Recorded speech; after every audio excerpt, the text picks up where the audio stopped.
Hello there! So this is my video entitled My Experience with the Art and Lutherie CW Cedar Blue QI Acoustic Electric or Electro-Acoustic Guitar. Look in the comment section for the chapters, because I've been putting chapter markers in the comment section so that you can jump to different parts of the video. So let's get started. I've had this electroacoustic guitar for at least 7 years now, if not 8. This has been my main acoustic for all of that time. I really like this guitar. It is a cedar guitar, as the name specifies. And if you're not familiar, you can check the internet or the acoustic guitar forums on the differences between spruce top guitars and cedar top guitars. My wife has a spruce top acoustic that I use sometimes when I want a different sound. Spruce is probably the classic acoustic guitar sound that most people are used to hearing. But when I went out to try acoustic guitars at that point when I bought it, which like I said is probably 7 or 8 years ago now, for some reason I felt more drawn to cedar top guitars, which have more of a mid-rangey sound. Spruce tends to have less of a mid-range, more of a fuller bottom end and more of a trebly sparkle, where cedar top guitars are a bit more mid-rangey in comparison.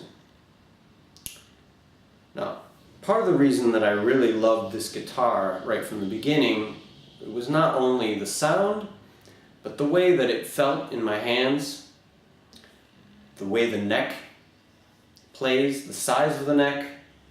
I have probably, a little bit smaller hands for a guy, and the neck on this is a tiny bit smaller than some other acoustic guitar necks, which I feel fits me better.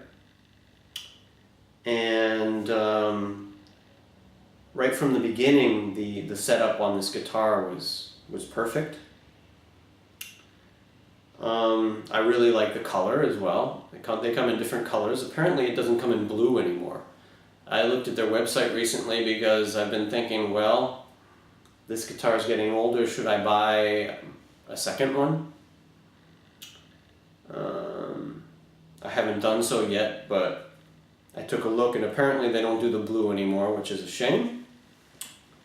They still do the more classic colors like brown and black and stuff like that. At one point, I did have to file the frets on this. I took it to a guitar shop to get an estimate of how much it would cost to have the frets filed, and they gave me like, I don't know, it was at least half the price that I paid for the guitar. Now, I'm trying to remember how much I paid for it. I believe I bought it in Paris, France, which is where I currently live. And I paid, I think it was 550 euros at the time. Now I believe the price is up to like 650 euros. Still, I think this guitar is a great value for the money. I didn't find any better value here in France. Going through all the guitar shops, I definitely shopped around at the time.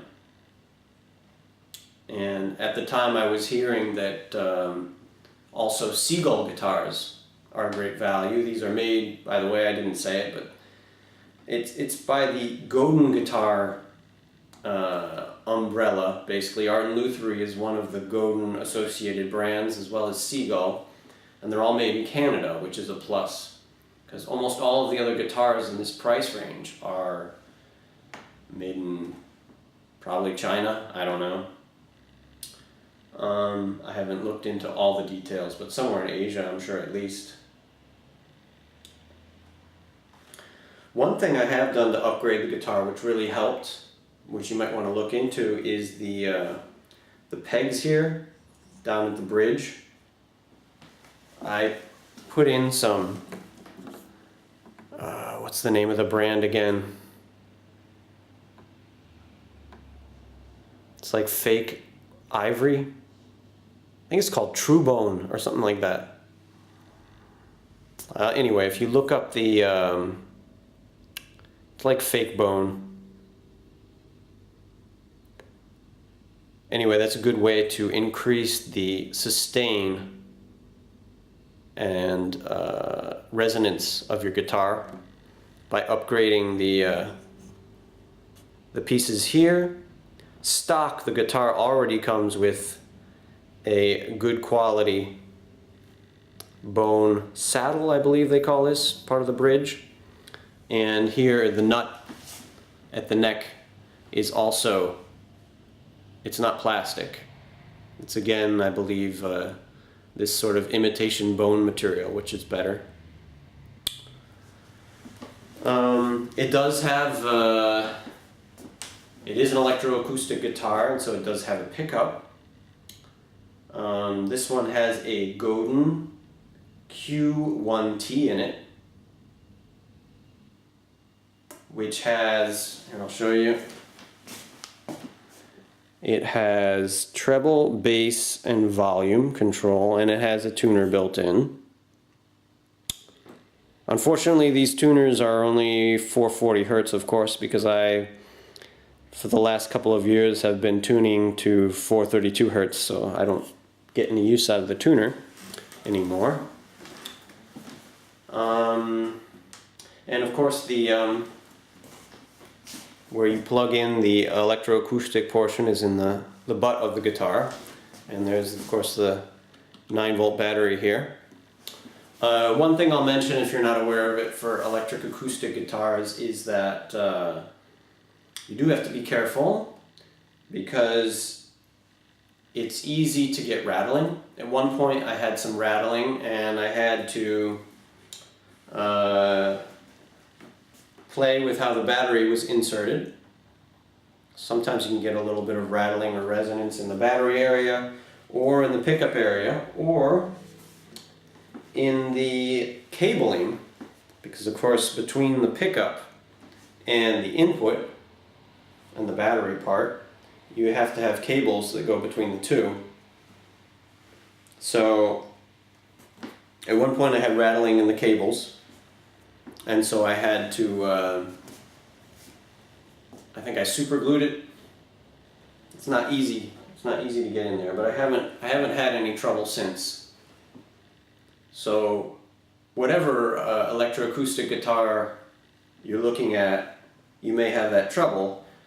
But on the other hand, I really do appreciate having an electroacoustic guitar that allows me to use the guitar both live and for recording. So I've been using it for both for all of these years. Like I said, 7-8 years now. And as far as the pickup is concerned, I feel like, you know,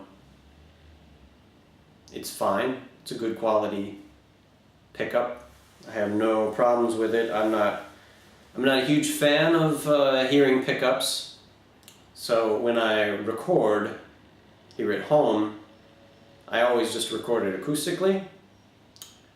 But live, just for practicality's sake, so that I can move around a little bit and not have the sound change radically, I just plug it in. Most people live, with all the noise of the crowd and the noise of the amps and whatever, nobody's going to care enough about the sound quality unless, like, you're, you know, playing some sort of high profile jazz concert or something like that. At least for the concerts I play, it's certainly not worth going to the trouble of trying to mic the guitar in a concert setting, since I usually sing at the same time. When I play live, I'm always strumming and singing at the same time, so I don't want to be tied down both with the vocal mic and with a mic on the guitar. It just becomes ridiculous. So Well, I guess I'll play the guitar a little bit for you. I don't know how useful it is because you won't have another point of comparison, but maybe you will if at some point I'll do a video on my wife's Yamaha Spruce top acoustic guitar. All right, let's give it a little whirl.